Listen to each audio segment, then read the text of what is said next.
Hello friends, स्वागत है हमारे यूट्यूब चैनल पे। आज हम देखने वाले हैं बिहार पुलिस कांस्टेबल घटना चक्र 2023 प्रैक्टिस शीट नंबर 16 रहने वाला है। चलिए इसे स्टार्ट करते हैं। घटना चक्र को समाप्त करके आप लोगों के लिए जल्द ही बिहार पुलिस का प्रैक्टिस शीट लाने वाले हैं।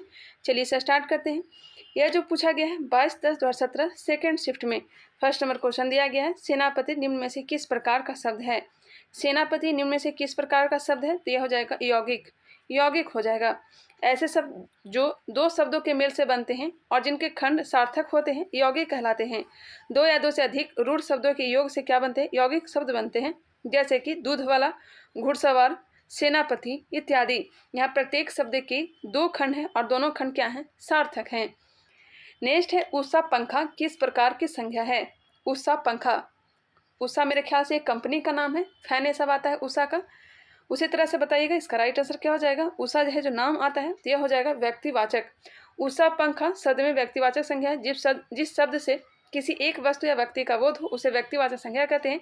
जैसे राम, गंगा, काशी, उषा, रामचरितमानस, मई, पश्चिम आदि।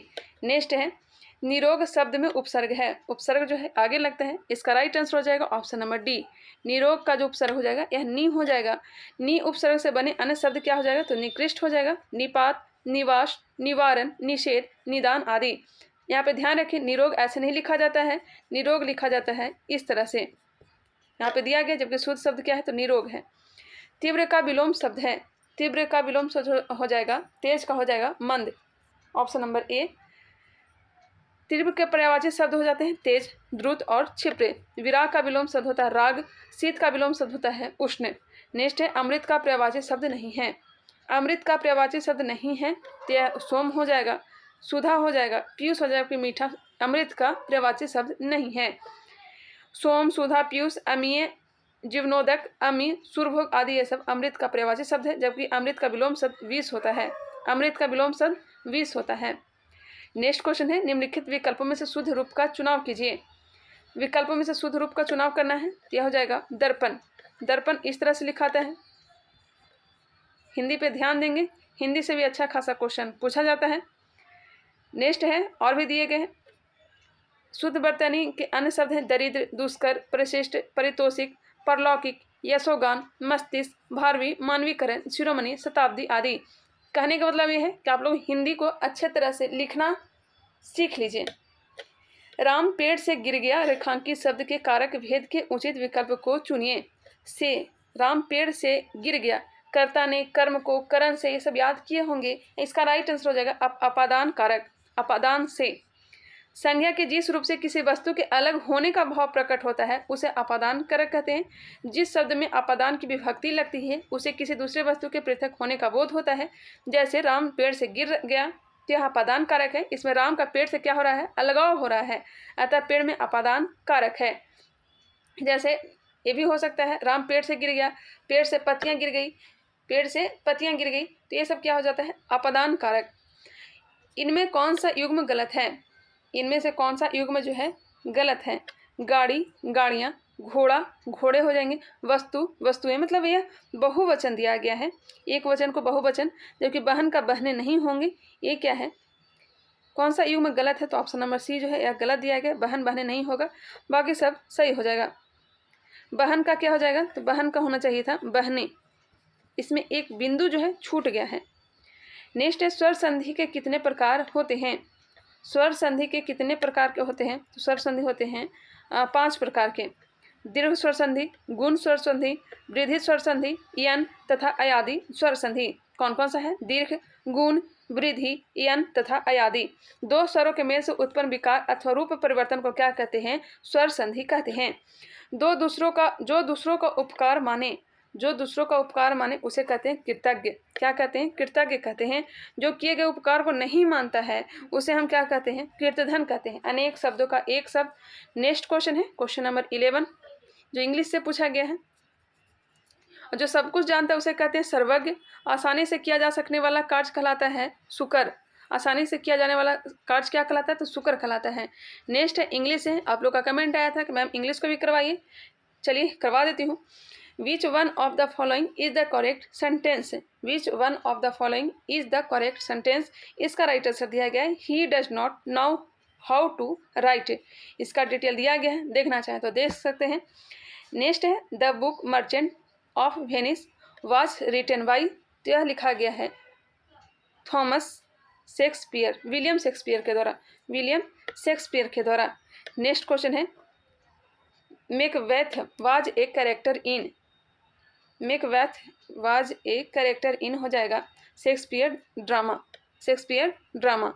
What does example indicate, what does example indicate, इसका राइट आंसर दिया गया है फॉर एग्जाम्पल, फॉर एग्जाम्पल। ये जो है ईजी जो है यह लैटिन एक्सप्रेशन शब्द है जिसका फुल फॉर्म क्या होता है, एग्जाम्पल होता है, क्या होता है, एग्जामनी ग्रेटिया होता है या फिर एग्जाम्पली ग्रेटिया का अर्थ होता है फॉर एग्जाम्पल अर्थात उदाहरण के लिए। O D E is, O D E is क्या है, यह एक लायरिक पोएम है, ओ डी इज क्या है, एक लायरिक पोएम है। Option number A. Question number 60 देख लीजिए, 16 the antonyms are the word of, the antonyms are the word of opposite meaning हो जाएगा option number B. The verb from, the verb form of food is, इसका right answer दिया गया option number सी। Feed दिया गया, food की verb feed होती है, फीड का अर्थ है भोजन खाना, भोजन खिलाना या भोजन देना। इंग्लिश आप लोग खुद से देखने का प्रयास करिए, मैं दिखा देती हूँ। The adjective form of fault is, इसका राइट आंसर दिया गया फॉलिटी। नेक्स्ट है फॉल्ट का अर्थ होता है गलती, फॉलिटी का अर्थ होता है गलती युक्त या फिर त्रुटिपूर्ण। नेक्स्ट है which one is not correct, which one is not correct बताइएगा, इसका राइट आंसर दिया गया ऑप्शन नंबर डी। फोटो जो है यह गलत दिया गया है, यहाँ पे देख सकते हैं सिंगुलर का प्लूरल में किया गया है। चलिए आगे बढ़ते हैं, नेक्स्ट क्वेश्चन देखते हैं। नेक्स्ट इंग्लिश से ही है। राज्यसभा में चुनाव के लिए अपेक्षित न्यूनतम आयु क्या है, राज्यसभा में चुनाव के लिए अपेक्षित न्यूनतम आयु क्या है, तो यह हो जाएगा राज्यसभा 30 वर्ष, लोकसभा 25 वर्ष। यहाँ पे दिया गया डिटेल, इसे देखते हैं। भारतीय संविधान के अनुच्छेद 80 के अनुसार राज्यसभा के गठन का प्रावधान है। राज्यसभा के सदस्यों की अधिकतम संख्या 250 हो सकती है, लेकिन वर्तमान में राज्यसभा में कुल सदस्यों की संख्या कितनी है, 245 है। ऋग्वैदिक काल में ग्राम प्रमुख को क्या कहा जाता था, ग्राम प्रमुख को कहा जाता था ग्रामिणी, क्या कहा जाता है, तो ग्रामणी कहा जाता है। वैदिक काल को कालक्रम की दृष्टि से ऋग्वैदिक काल और उत्तर वैदिक काल में विभाजित किया गया है, अर्थात ऋग्वैदिक काल की अवधि लगभग 1500 ईसा पूर्व से 1000 ईसा पूर्व तक थी। इस समय प्रशासन की सबसे छोटी इकाई ग्राम थी, जिसका मुखिया या प्रमुख को ग्रामणी कहा जाता था। आप लोग को मैं बता दूं कि जल्द ही आप लोग के लिए मैं बेसिक से हिस्ट्री स्टार्ट करने वाली हूँ, बिल्कुल लाइव क्लास आप लोग को देने वाली हूँ बोर्ड पे। लास्ट मंथ अभी चल रहा है, जून में आप लोग को मैं स्टार्ट कर दूंगी, वहाँ से आप लोग बेसिक जो है बेसिक से स्टार्ट करूंगी हिस्ट्री, उससे आप लोग देखिएगा। और इसके साथ साथ बताते चलूँ स्टैटिक जीके भी मैं करवाऊंगी, क्योंकि बिहार दरोगा में स्टैटिक जीके की मात्रा ज़्यादा होता है, इसलिए स्टैटिक जीके और हिस्ट्री को मैं कंप्लीट करवाने का प्रयास करूँगी। आप लोग कितना रिस्पॉन्स देते हैं वो देखने को मिलेगा। लोधी राजवंश का अंतिम शासक कौन था, लोधी राजवंश का अंतिम शासक हो जाएगा Ibrahim Lodhi, Ibrahim Lodhi option number D. जबकि लोधी वंश का संस्थापक कौन था, तो बहलोल लोधी था, बहलोल लोधी इसका संस्थापक था। ध्यान रखिएगा। चलिए आगे बढ़ते हैं। अभी मैं थोड़ा अपने पढ़ाई पर बिजी हूँ, क्योंकि मैं खुद पढ़ूंगी तभी मैं आप लोग को पढ़ा सकती हूँ। नेक्स्ट क्वेश्चन है नीति आयोग का अध्यक्ष कौन होते हैं, नीति आयोग का अध्यक्ष कौन होते हैं, तो यह होते हैं प्रधानमंत्री। नीति आयोग की स्थापना कब की गई थी, तो 1 जनवरी 2015 को की गई थी। नेक्स्ट क्वेश्चन है, यहाँ पे दिया गया भारतीय प्रधानमंत्री इस आयोग के अध्यक्ष होते हैं। नीति आयोग के प्रथम अध्यक्ष तथा वर्तमान अध्यक्ष कौन है, तो नरेंद्र मोदी हैं। प्रथम अध्यक्ष कौन है, तो यह नरेंद्र मोदी ही हैं, और वर्तमान में भी अध्यक्ष कौन है, तो नरेंद्र मोदी हैं। जहांगीर का मकबरा कहाँ पर है, जहांगीर का मकबरा हो जाएगा, मुगल शासक का 2 ऐसा शासक हुआ जिसका मकबरा भारत से बाहर है, एक है बाबर का और दूसरा है जहांगीर का। बाबर का मकबरा कहाँ है, तो काबुल में है, और जहांगीर का मकबरा कहाँ है, तो लाहौर में है। इसका जहांगीर का मकबरा लाहौर के शहादरा नामक स्थान पर है। मुगल बादशाह अकबर की मृत्यु के पश्चात 1605 ईस्वी में जहांगीर मुगल बादशाह बना। मुगल बादशाहों में बाबर, जहांगीर और बहादुर शाह जफर आदि ऐसे मुगल बादशाह हैं जिनका मकबरा भारत के बाहर स्थित है। जैसे कि बाबर का हो जाएगा काबुल अफगानिस्तान में, जहांगीर का मकबरा लाहौर पाकिस्तान में, और बहादुर शाह जफर एक और नाम है बहादुर शाह जफर, इसका मकबरा कहाँ है, तो रंगून म्यांमार में है। हालांकि बहादुर शाह जफर ने अपना मकबरा कहाँ बनवाया था, तो दिल्ली में बनवाया था, जो कि वर्तमान समय में वो खाली पड़ा हुआ है। भारत में कौन सा परमाणु शक्ति स्टेशन पूरी तरह से देशज रूप से बनाया गया है? कौन सा परमाणु शक्ति स्टेशन पूरी तरह से देशज रूप से बनाया गया है? तो यह हो जाएगा कलपक्कम। कलपक्कम परमाणु शक्ति स्टेशन पूरी तरह से देशज रूप से बनाया गया है। यह कहाँ है? तो तमिलनाडु राज्य में है। आप लोगों को बता दूं कि एनसीईआरटी सार संग्रह हो गया या फिर ऑब्जेक्टिव, मैंने एक चैनल बनाया है यूट्यूब चैनल स्टडी क्रैब के नाम से, मैंने वहीं सारे को डाल दिया है, वहीं से आप लोग एनसीईआरटी को देख सकते हैं। क्योंकि ये जो चैनल है ये ओनली बिहार के लिए रहने दें, या फिर बिहार पुलिस हो गया, बिहार दरोगा हो गया, बीपीएससी हो गया, इस चैनल पे यही मैं रहना देना चाहती हूँ। और फिर एनसीईआरटी के लिए मैंने अलग एक यूट्यूब चैनल बनाया है, वहाँ से आप लोग ज्वाइन कर सकते हैं, उसे देख सकते हैं। मैं उसका लिंक जो है डिस्क्रिप्शन बॉक्स में भी डाल दूँगी। चलिए नेक्स्ट क्वेश्चन देखते हैं। आप लोगों का थोड़ा टाइम वेस्ट मैंने कर दिया, सॉरी। अफ्रीका के पूर्वी तट पर तंजानिया के पास समुद्र में कौन सा द्वीप स्थित है? अफ्रीका के पूर्वी तट पर तंजानिया के पास समुद्र में कौन सा द्वीप स्थित है? क्या हो जाएगा? जंजीबार द्वीप। जंजीबार द्वीप अफ्रीका के पूर्वी तट पर तंजानिया के पास स्थित है। जंजीबार द्वीप हिंद महासागर में स्थित है, जो लौंग की खेती के लिए प्रसिद्ध है। ध्यान रखिएगा, जंजीबार द्वीप किसके लिए प्रसिद्ध है? तो लौंग की खेती के लिए प्रसिद्ध है। ऑस्कर पुरस्कार जीतने वाले प्रथम भारतीय व्यक्ति का नाम बताइए। ऑस्कर पुरस्कार जीतने वाले प्रथम भारतीय व्यक्ति कौन है? तो यह हो जाएगा भानु अथैया। भानु अथैया। इन्हें फिल्म गांधी के लिए कॉस्ट्यूम डिजाइन हेतु 1983 ईस्वी में ऑस्कर पुरस्कार मिला था। ऑस्कर पुरस्कार संबंध किससे है? तो फिल्म जगत से है। नेक्स्ट है श्रम विभाजन। श्रम विभाजन की अवधारणा का समर्थन किसने किया था? श्रम विभाजन की अवधारणा किया था स्मिथ ने। श्रम विभाजन की अवधारणा का समर्थन एडम स्मिथ द्वारा किया गया था। श्रम विभाजन से आशय कार्य विभाजन से है, अर्थात यदि किसी कार्य को विभिन्न चरणों में बांटकर प्रत्येक चरण के कार्य को विभिन्न व्यक्तियों के द्वारा कराया जाता है तो इसे श्रम विभाजन कहा जाता है। नेक्स्ट क्वेश्चन है क्वेश्चन नंबर 30। निम्न में से कौन सा मांग का प्रत्यक्ष निर्धारण नहीं है? मांग का प्रत्यक्ष निर्धारक नहीं है तो यह हो जाएगा बचत नहीं है, जो कि मूल्य हो गया, पण्य मूल्य और स्वाद, आय, यह सब प्रत्यक्ष निर्धारक हैं। यहाँ पर दिया गया है अर्थव्यवस्था में किसी वस्तु के मांग का प्रत्यक्ष निर्धारण उसकी उपलब्धता, उस वस्तु में लोगों की अभिरुचि, उसके मूल्य आदि के आधार पर किया जाता है। अमृतसर का प्रसिद्ध स्वर्ण मंदिर किसने बनवाया था? अमृतसर का स्वर्ण मंदिर किसने बनवाया था? यह बनवाया था, हर मंदिर का निर्माण कराया था गुरु अर्जुन देव ने, जबकि इस पर सोने की जो परत चढ़ाई गई थी यह राजा रणजीत सिंह के द्वारा चढ़ाई गई थी। ध्यान रखिएगा, अमृतसर में है। गुरु अर्जुन देव 5वें सिख धर्म के गुरु थे, मुगल बादशाह जहांगीर के समकालीन थे। इन्होंने ही गुरु ग्रंथ साहिब की रचना की थी। मुगल वंश के शहजादे खुसरो को शरण देने के आरोप में जहांगीर ने अर्जुन देव को फांसी की सजा दी थी। दो ऐसे गुरु हुए, एक हुए 5वें, एक हुए 9वें। 9वें गुरु हैं तेग बहादुर, जो कि शीशगंज गुरुद्वारा चांदनी चौक जब भी घूमने आएंगे तो वहाँ पे आप लोग देखने को मिलेगा, चांदनी चौक दिल्ली पे। उनका कत्ल किया गया था किसके द्वारा? औरंगजेब के द्वारा। और इसका हत्या किया गया था अर्जुन देव का किसके द्वारा? तो जहांगीर के द्वारा। दोनों का नाम ध्यान रखेंगे। नेक्स्ट है संविधान का कौन सा भाग नागरिकता के प्रावधानों से संबंधित है? नागरिकता से संबंधित हो जाएगा भाग 1 का संबंध हो जाएगा संघ राज्य क्षेत्र से। भारत क्या है? राज्यों का संघ है, यह 1 में कहा गया है। 2 है नागरिकता। 3 में क्या है? तो मौलिक अधिकार है। 4 में क्या है? तो यह हो जाएगा 4 में आपका हो जाएगा नीति निर्देशक तत्व। 4 के काय में हो जाएगा मौलिक कर्तव्य। 5 में क्या है? तो संघ है, संघों की चर्चा की गई है। इसका राइट आंसर हो जाएगा भाग 2। आर्टिकल की बात कीजिए तो 5 से लेकर के 11 एक हरी नागरिकता है, ब्रिटेन से लिया गया है। नेक्स्ट क्वेश्चन है लोकतंत्रीय विकेंद्रीकरण का आशय है। लोकतंत्रीय विकेंद्रीकरण का आशय हो जाएगा स्थानीय सरकार से। स्थानीय सरकार से लोकतंत्रीय विकेंद्रीकरण का तात्पर्य शासन सत्ता को जनता में विभाजित करना। इसी उद्देश्य से भारतीय संविधान के भाग 9 तथा भाग 9 के क के तहत ग्राम प्रशासन तथा नगर प्रशासन के प्रावधान को शामिल किया गया है। 9 के द्वारा ग्राम प्रशासन, 9 के क के द्वारा नगर प्रशासन के प्रावधान को शामिल किया गया है। भारत में स्थानीय स्वशासन का जनक कौन कहलाता है? तो लॉर्ड रिपन कहा जाता है। लॉर्ड रिपन कहलाता है। आज ही हमने एक प्रैक्टिस सेट में बताया था, कौटिल्य जी इसका प्रैक्टिस सेट नंबर 20 में बताया था। लॉर्ड रिपन के समय ही कारखाना अधिनियम आया था। पहली कारखाना अधिनियम 1881 ईस्वी में आया था। उसमें थोड़ा सा मैं कन्फ्यूज हो गई थी, लेकिन फिर मैंने उसे सुधार भी किया था। 1881 ईस्वी में प्रथम कारखाना अधिनियम आया था।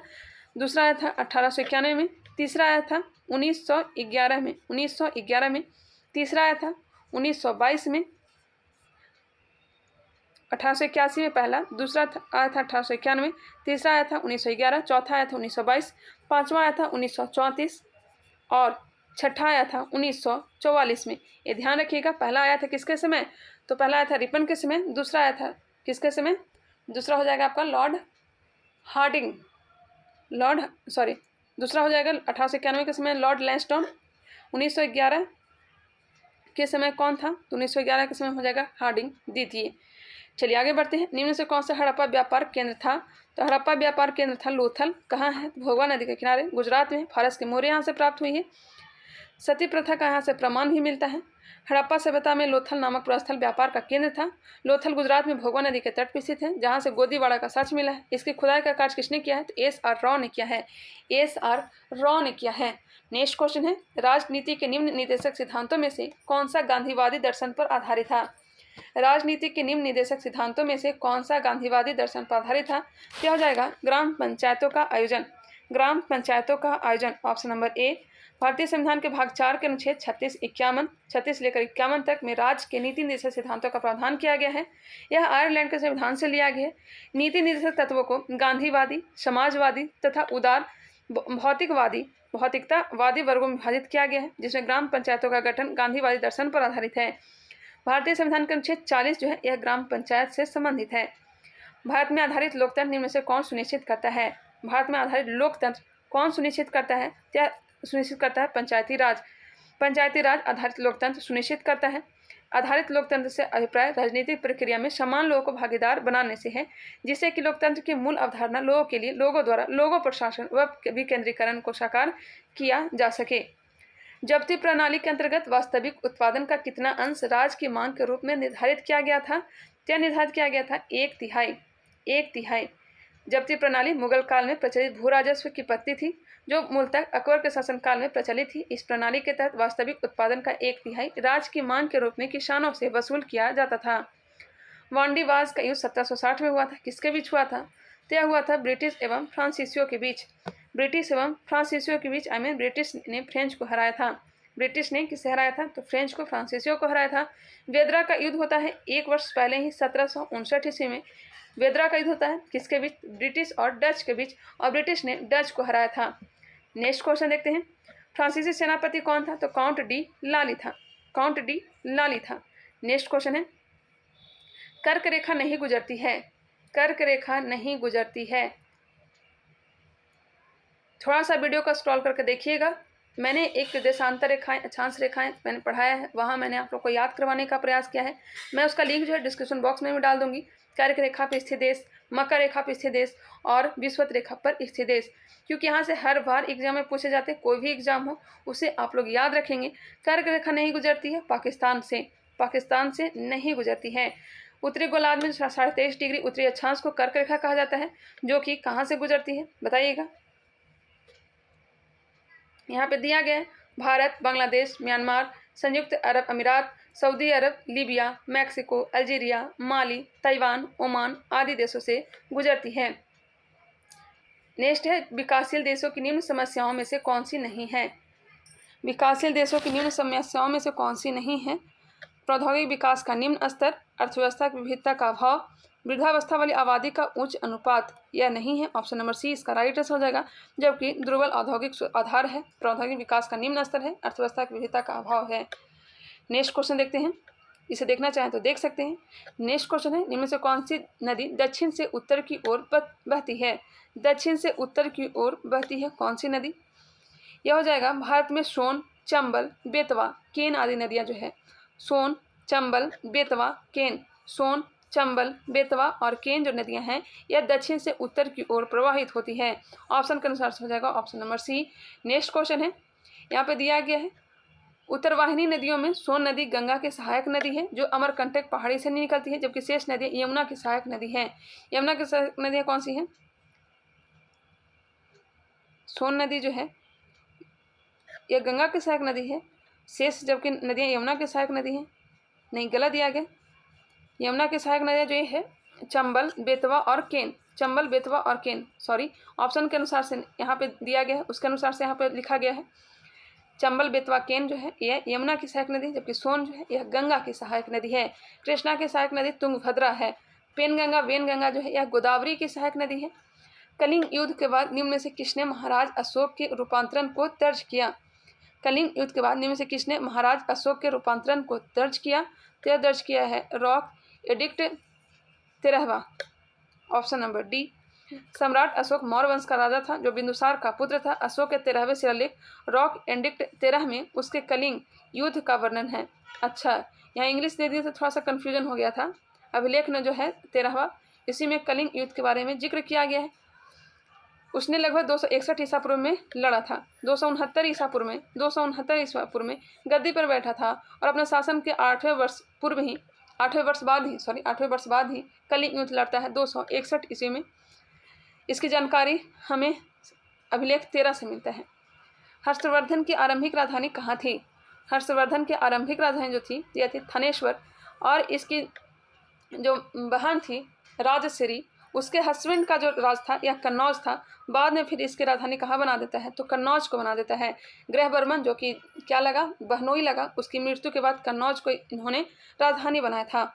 नेक्स्ट क्वेश्चन देखते हैं। ऑप्शन नंबर सी इसका राइट आंसर हो जाएगा।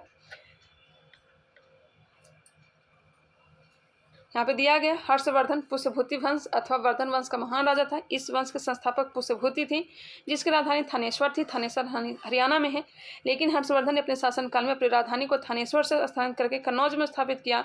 अतः हर्षवर्धन के राज्य की प्रारंभिक राजधानी कहाँ थी? तो थानेश्वर थी। माई अनफॉरगेटेबल मेमोरीज किसकी आत्मकथा है?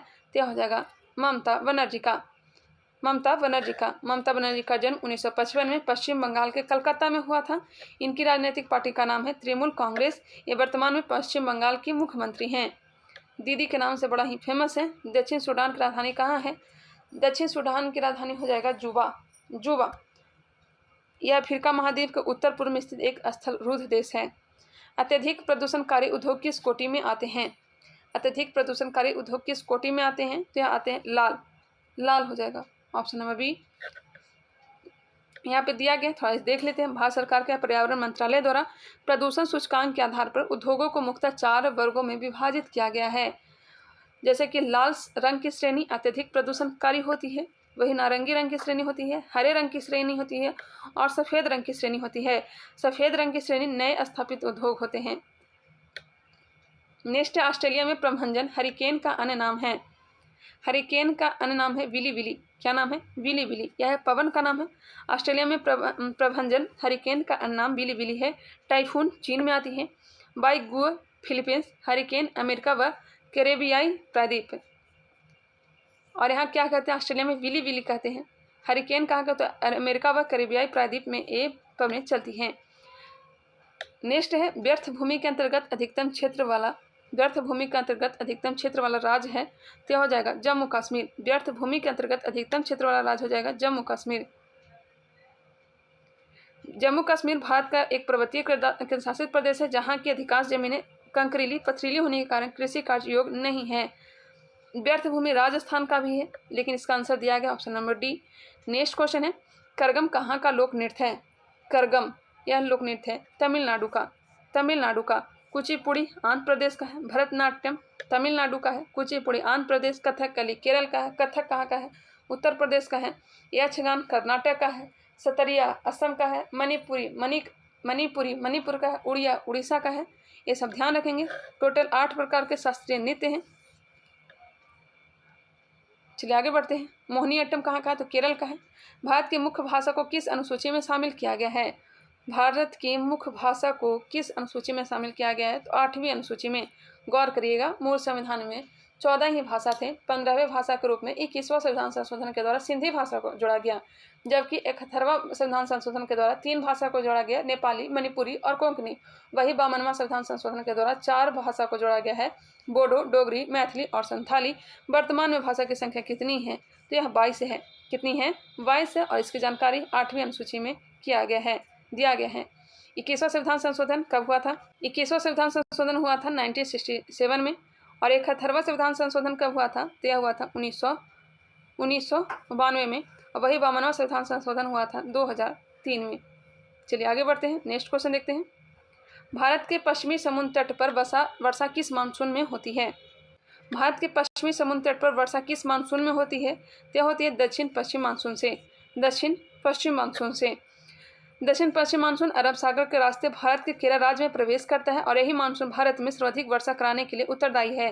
अभी फिलहाल मौसम आने का समय है, क्योंकि जून का प्रथम सप्ताह में ही केरल से मानसून जो है टकराता है। नेक्स्ट क्वेश्चन है, भारत का national atlas and thematic mapping organisation निम्नलिखित में से किस स्थान पर अवस्थित है?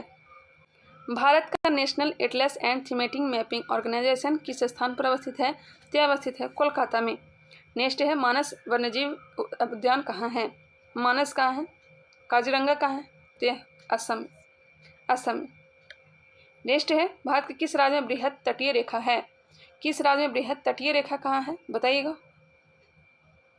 ऑप्शन को देख लीजिए। सर्वाधिक जो तट है यह गुजरात का है। भारत कुल 28 राज्यों और 8 केंद्र शासित प्रदेशों का एक संघ है।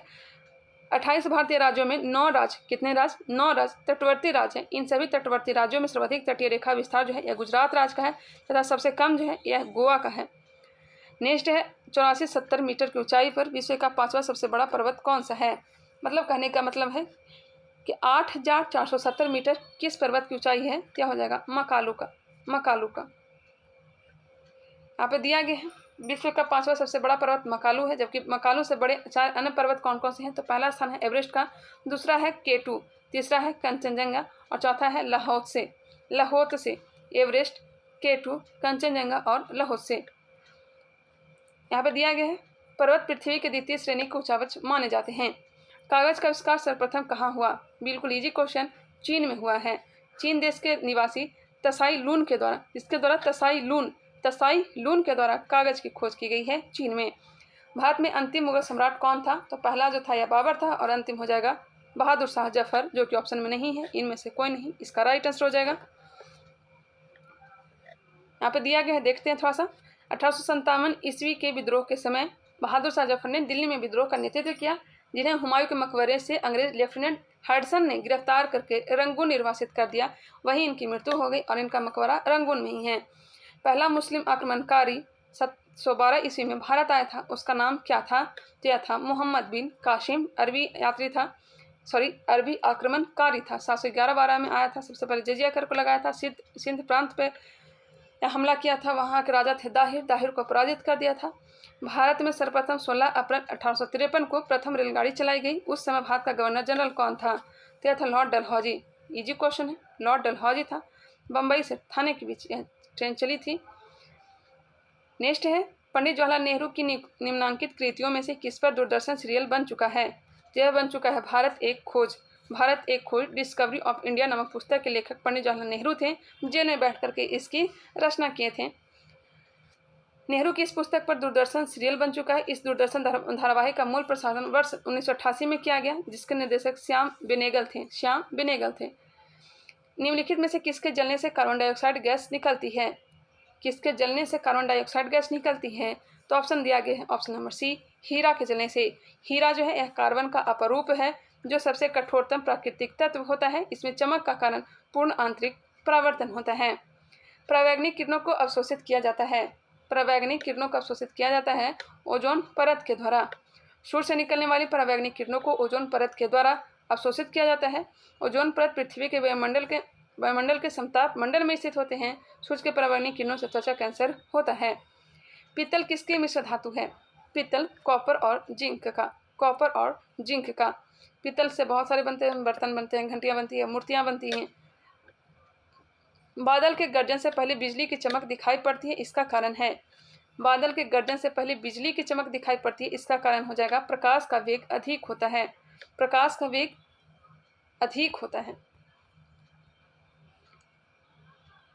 प्रकाश का निर्वात में जो वेग होता है 3 × 10⁸ मीटर पर सेकंड होता है, जबकि ध्वनि का वेग 332 मीटर पर सेकंड ही होता है।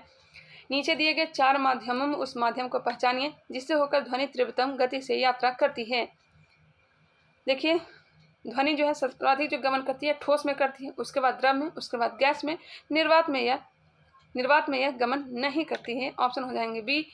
नेक्स्ट है, कौन सा तत्व सरसों में तेल की मात्रा बढ़ाने में अत्यधिक उपयोगी है?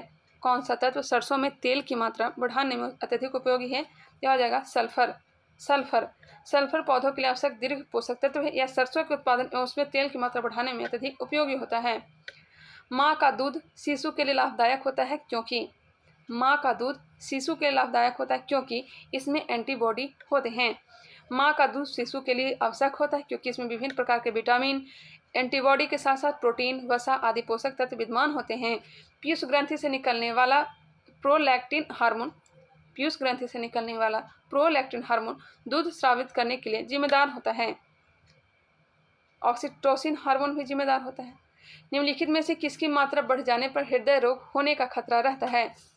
हृदय रोग खतरा होता है कोलेस्ट्रॉल के बढ़ जाने के कारण। शरीर में कोलेस्ट्रॉल की मात्रा बढ़ जाने से हृदय रोग का खतरा बढ़ जाता है। मानव हृदय पंप स्टेशन की भांति व्यवहार करता है, लेकिन जब कोलेस्ट्रॉल की मात्रा बढ़ती है तो रक्त प्रवाह अवरुद्ध हो जाने से हृदय रोग की संभावना बढ़ जाती है। दाढ़ी बनाने के लिए सिंपल सा क्वेश्चन, अवतल दर्पण का प्रयोग करते हैं। ईएनटी जांच में, आई, नोज, टीथ ये सब का जांच करने में अवतल दर्पण का प्रयोग करते हैं। अवतल दर्पण एक गोलाकार दर्पण है जिसके उभरे हुए तल पर पॉलिश की हुई होती है तथा अंदर का तल परावर्तक होता है। इसके द्वारा प्रतिबिंब दर्पण के सामने बड़े आकार में बनता है, इसलिए इस दर्पण का प्रयोग दाढ़ी तथा बाल बनाने वाले शीशे के रूप में किया जाता है। नेक्स्ट है, रबड़ को कड़ा करने के लिए किसका प्रयोग किया जाता है? रबड़ को कड़ा करने के लिए सल्फर का प्रयोग किया जाता है। किसका प्रयोग किया जाता है? सल्फर का।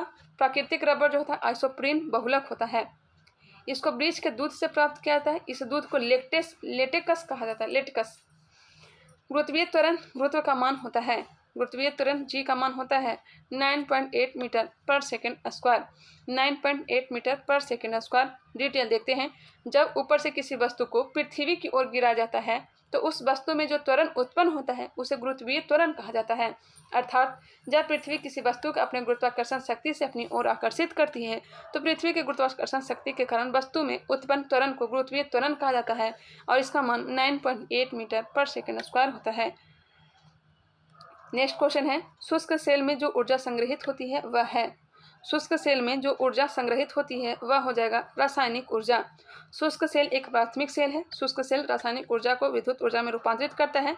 शुष्क सेल में रासायनिक ऊर्जा संग्रहित होती है। इसमें मैग्नीज डाइऑक्साइड, नौसादा तथा कार्बन का मिश्रण विद्युत अपघट्ट का कार्य करता है। निम्नलिखित तत्वों में किसका लवण पटाखों में रंग उत्पन्न करता है? क्या हो जाएगा? किसका लवण पटाखों में रंग उत्पन्न करता है? यह हो जाएगा एस्ट्रोसियम एवं बेरियम। एस्ट्रोसियम जो है यह लाल रंग उत्पन्न करता है। यहाँ पे देखते हैं डिटेल दिया गया है। पटाखों में विस्फोट के बाद हरा प्रकाश बेरियम की उपस्थिति के कारण और लाल जो होता है यह एस्ट्रोसियम की उपस्थिति के कारण। हार्मोन इंसुलिन का उत्पादन होता है। इंसुलिन का उत्पादन होता है पैंक्रियाज ग्रंथि की बीटा कोशिकाओं में। पैंक्रियाज ग्रंथि की बीटा कोशिकाओं में इंसुलिन हार्मोन का उत्पादन होता है। अग्नाशय ग्रंथि के पैंक्रियाज ग्रंथि के लैंगरहंस की दीपिकाओं की कोशिका को अल्फा कोशिका, बीटा कोशिका और क्या दिया गया? अल्फा कोशिका, बीटा कोशिका तथा गामा कोशिका के नाम से जाना जाता है। इसके अल्फा कोशिका से ग्लूकागॉन हार्मोन, बीटा कोशिका से इंसुलिन हार्मोन और गामा कोशिका से सोमेटोस्टेटिन हार्मोन स्रावित होता है। इंसुलिन हार्मोन की कमी होने पर मधुमेह नामक रोग होता है। गौर करिएगा, अग्नाशय से एक स्रावित होती है, अग्नाशय के अल्फा से स्रावित होती है, अल्फा कोशिका से ग्लूकागॉन हार्मोन, बीटा कोशिका से स्रावित होती है इंसुलिन हार्मोन, गामा कोशिका से स्रावित होती है सोमेटोस्टेटिन हार्मोन। इंसुलिन की कमी से मधुमेह नामक रोग होता है। टाइफाइड से शरीर का कौन सा अंग प्रभावित होता है? टाइफाइड से शरीर का कौन सा अंग प्रभावित होता है? तो यह प्रभावित होता है आंत। टाइफाइड जो है यह जीवाणु जनित रोग है। इसे आंत्र ज्वर, मोती झरा और मियादी बुखार आदि नामों से भी जाना जाता है। यह दूषित जल के पीने से होने वाला रोग है। इसके प्रदर्शन को विडॉल टेस्ट कहा जाता है तथा टाइफाइड के उपचार हेतु टैब का टीका लगवाया जाता है। यह बीमारी आंत को प्रभावित करती है। ब्राउन रिंग परीक्षण का प्रयोग होता है। ब्राउन रिंग परीक्षण का प्रयोग होता है नाइट्रेटस के विश्लेषण के लिए, नाइट्रेटस के विश्लेषण के लिए। नेक्स्ट है, पाचन के रसों में निम्नलिखित में से कौन सा अम्ल पाया जाता है? तो यह पाया जाता है हाइड्रोक्लोरिक अम्ल। हाइड्रोक्लोरिक अम्ल यहाँ पर डिटेल दिया गया, आप लोग देख सकते हैं। देख लेते हैं। अमाशय में स्रावित पाचक रस को जठर रस कहते हैं, जो अम्लीय प्रकृति के होते हैं। इसमें पेप्सिन, रेनिन नामक एंजाइम पाए जाते हैं। नेक्स्ट है, निम्नलिखित में से कौन सा नियम गैसों से संबंधित नहीं है? तो चार्ल्स का नियम, बॉयल का नियम, गेल-लुसांग का नियम गैस से संबंधित, जबकि फैराडे का नियम गैस से संबंधित नहीं है, यह विद्युत चुंबकीय प्रेरण से संबंधित है। फेल्सपार जो है अयस्क है, ये एल्यूमिनियम का। फेल्सपार किसका अयस्क है? एल्युमिनियम का हो जाएगा। एल्युमिनियम के अन्य अयस्क का नाम है बॉक्साइड, कोरंडम और क्रायोलाइट। बॉक्साइड, कोरंडम और क्रायोलाइट एल्युमिनियम का अयस्क है। नेक्स्ट क्वेश्चन है जो कि यहाँ पे मिस प्रिंट है। फ्यूज का तार बना होता है। फ्यूज का तार जो बना होता है यह तांबा और टीन का बना होता है। तांबा और टीन का बना होता है। ACTH हार्मोन स्रावित होता है। ACTH हार्मोन स्रावित होता है पीयूष ग्रंथि से। चुंबकीय पदार्थ जो चुंबकीय क्षेत्र के दृढ़तर हिस्सों से दुर्बल हिस्सों में गतिमान होता है वह है प्रतिचुंबकीय। सोना, चांदी, तांबा, सीसा आदि प्रतिचुंबकीय पदार्थ के उदाहरण हैं। प्रतिचुंबकीय पदार्थ चुंबकीय क्षेत्र के दृढ़तर हिस्सों से दुर्बल हिस्सों में गतिमान होता है। रेशम तंतु, रोम, पीच, नख तथा नखर निर्मित होते हैं केराटिन से। रेशम तंतु, रोम, नख तथा नखर केराटिन से निर्मित होते हैं। किस जीव में हुए आकस्मिक वंशागत परिवर्तन को क्या कहा जाता है? किसी जीव में हुए आकस्मिक वंशागत परिवर्तन को कहा जाता है उत्परिवर्तन। किसी जीव में हुए आकस्मिक वंशागत परिवर्तन को उत्परिवर्तन कहा जाता है। उत्परिवर्तन के जो जनक है ये होंगो डिब्रीज हैं। समानतः किसी भी जीव में उत्परिवर्तन का कारण जीनों अथवा गुणसूत्रों की संख्या या संरचना में होने वाला परिवर्तन होता है। संचरणीय रोग के संचालन के संबंध में विज्ञान की जिस शाखा द्वारा काम किया जाता है उसका क्या नाम है? संचरणीय रोग के संचलन के संबंध में विज्ञान की जिस शाखा द्वारा काम किया जाता है उसका नाम है जनपदिक रोग विज्ञान। ऑप्शन नंबर ए। नेक्स्ट क्वेश्चन देखते हैं। यहाँ पे थोड़ा मिसप्रिंट है। कौन सा वृक्ष पार्किंसन रोग का उपचार करने की औषधि का एक स्रोत है? पार्किंसन नामक रोग के उपचार हेतु औषधि का निर्माण कठलता होता है। कठलता नामक वृक्ष से किया जाता है। पार्किंसन तंत्रिका तंत्र से संबंधित एक रोग है। इसे कंपावत रोग भी कहा जाता है। सावनीकरण एक प्रक्रिया है जिसके द्वारा साबुन बनाया जाता है। सावनीकरण वह प्रक्रिया जिसके द्वारा साबुन बनाया जाता है। साबुन अपमार्जक से भिन्न होता है। जैसे साबुन का उपयोग कठोर जल के साथ कपड़ों की सफाई हेतु उपयुक्त नहीं होता, जबकि कठोर जल में कपड़े की सफाई हेतु अपमार्जक उपयुक्त होता है। अभिक्रिया ऊष्मा निर्भर नहीं करती है उस पथ पर जिससे अंतिम उत्पाद प्राप्त किया जाता है। Option number B. Next question है। यहाँ पे दिया गया अभिक्रिया ऊष्मा अभिक्रिया के ताप अभिकार को और उत्पादों के भौतिक स्थिति तथा दाब आयतन पर तो निर्भर करती है, लेकिन उस पथ पर निर्भर नहीं करती जिससे अंतिम उत्पाद प्राप्त किया जाता है। पेयजल में एंट अमीबा हिस्टोलिका का होना एक संकेत है। पेयजल में एंट अमीबा हिस्टोलिटिका का होना एक संकेत है। तो हो जाएगा बैक्टीरियाई प्रादुर्भाव का। यह एक परजीवी है जो मनुष्य के शरीर में दूषित जल के माध्यम से प्रवेश करके पेचिश नामक रोग का कारण बनता है। नेक्स्ट है पीड़कनाशी रूप में डीटीटी का प्रयोग की हानि है। पीड़कनाशी रूप में डीटीटी के प्रयोग की हानि क्या है? तो यह हो जाएगा प्रकृति में सरलता से निम्नीकरण नहीं होता। नेक्स्ट क्वेश्चन है जो कि मैथ से। ऑप्शन नंबर सी इसका राइट आंसर दिया गया है। मैथ को आप लोग देखने का प्रयास करें। 92 का दिया गया ऑप्शन नंबर ए। इस तरह से आप लोग आगे तैयारी कर सकते हैं बिहार पुलिस का। क्वेश्चन को देख लीजिए 93। वीडियो को पॉज कर लीजिएगा, सॉल्व करने का प्रयास करिएगा। इसके साथ साथ इसमें भी सॉल्व किया गया, आप लोग मिला भी सकते हैं अगर जिसका आप लोग सॉल्व नहीं कर पाते हैं।